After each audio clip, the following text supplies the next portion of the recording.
l'entreprise de demain, elle est certainement dans un monde d'une très très grande complexité, où tout interagit avec tout le temps. C'est-à-dire qu'il y a un besoin essentiel d'adaptabilité, d'intelligence, de compréhension intelligente du monde dans lequel on est. C'est un monde, parce qu'il est tumultueux, qui va favoriser les petites structures souples, rapides, intelligentes, et qui au contraire va mettre à mal les grandes structures hiérarchiques, rigides, qu'on a connues par le passé. C'est un monde qui se désindustrialisera de plus en plus.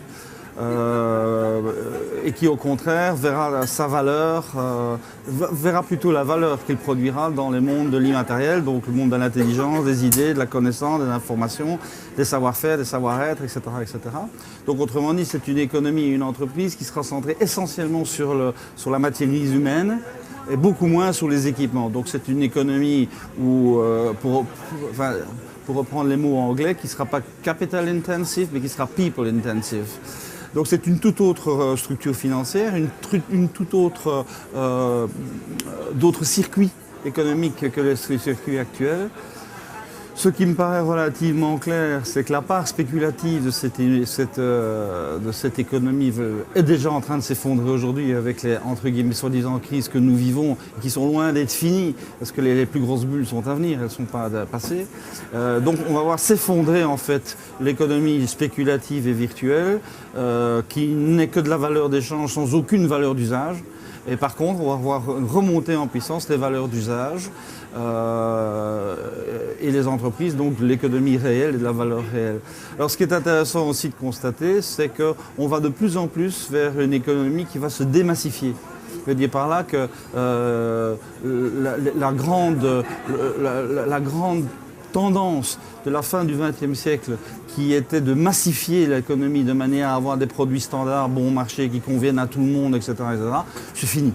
C'est clairement fini. L'économie de demain, c'est une économie de niche, voire de micro-niche, avec des produits très très adaptés, avec des solutions quasiment sur mesure, et où le prix est moins important.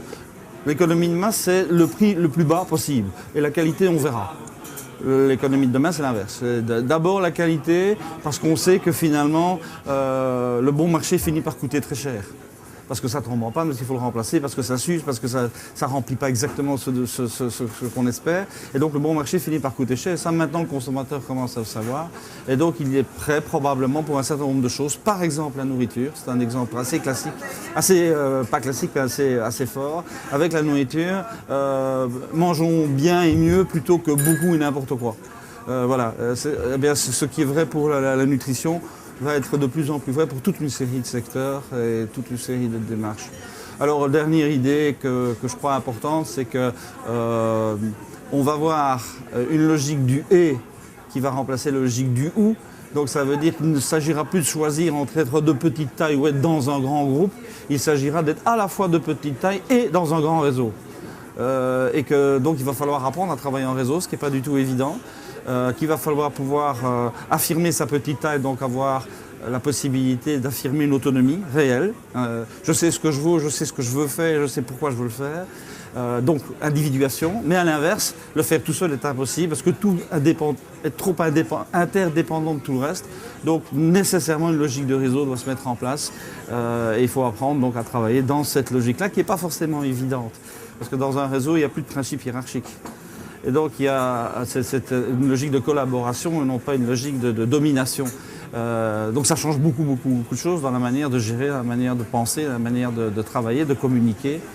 Voilà, que dire de plus ?